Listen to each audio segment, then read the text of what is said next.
Ah, the beach. There's nothing quite like it.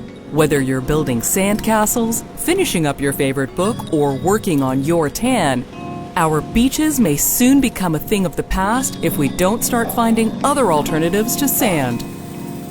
Every year, our planet uses approximately 39 trillion kilograms of sand for the production of concrete, roads, glass, and electronics. We wouldn't have smartphones, windows, or even toothpaste without it. So, what would happen if it all just disappeared? How would no sand impact our environment? What other alternatives could we use? And how would our lives change? This is What If, and here's what would happen if there was no more sand. Sand is one of the most widely used natural resources, and we're running out of it fast.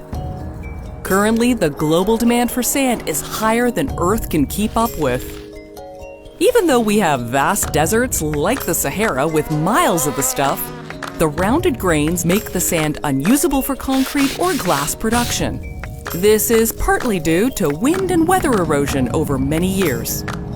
The most viable sand has angular grains that fit together like a puzzle.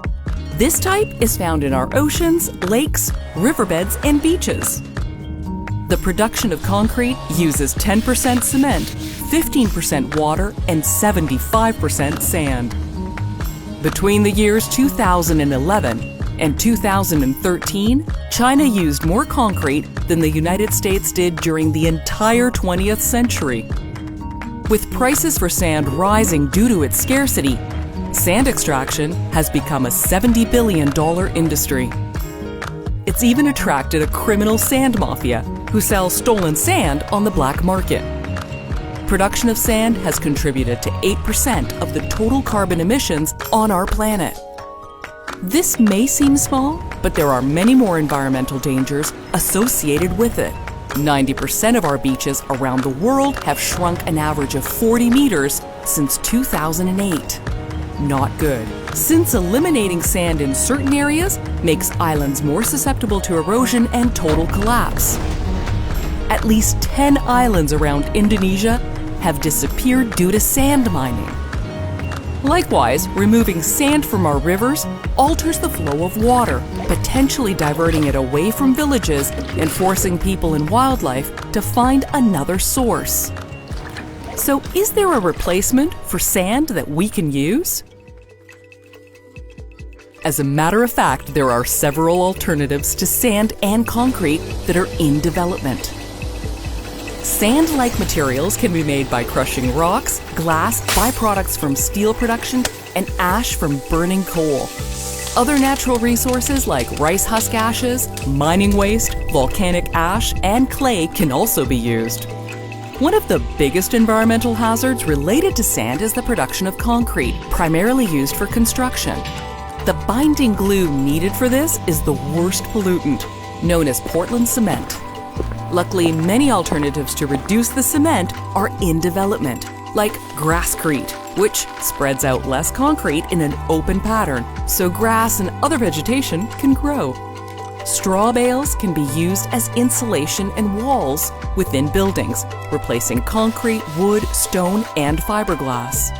Hempcrete, or concrete made from hemp, is a much more lightweight and easily transportable alternative. Mycelium from mushrooms and fungi can be hardened into strong bricks, and companies are also working on recycling our plastics and trash to form new building materials. But sadly, we're currently on track to exploit all of the usable sand on Earth, which could have devastating effects on our environment. Water levels in wetland habitats will drop, destroying ecosystems used by migratory birds, among other concerns. If somehow every last grain of sand disappeared, it would be an even bigger problem. Coastlines would completely disappear from flooding, displacing millions of people. The entire Sahara might turn green again or simply flood over. We would have less protection from intense storms and tsunamis and need to build better infrastructure to cope. Sand dunes also provide natural habitat for a variety of animals and plants. And at the bottom of our oceans, any microorganisms that live in sand would die, causing a deadly domino effect in our food chain. Small fish feed on these organisms. Bigger fish feed on them, and we rely on fish for our meals. The cost of housing would also go up dramatically with the lack of sand. In fact, the price of sand has already quintupled in the past 30 to 40 years. Because despite having a lot of sand in places like Dubai, they still need to have marine-grade sand shipped in for construction needs. Perhaps the only good thing to come of this scenario would be the end of the sand mafia. But who knows what dirty business they'll get up to next. Sand forms during the breakdown of rocks that have eroded over thousands, if not millions of years. These rocks come from our rivers and streams, which, over time, make their way to our oceans. Even with so many varieties of sand in different colors and grades, there still isn't enough on our planet to keep up with a growing population.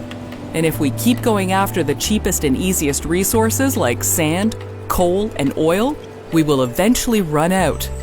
So it would be very wise to find other alternatives for all our limited natural resources. But that's a story for another What If.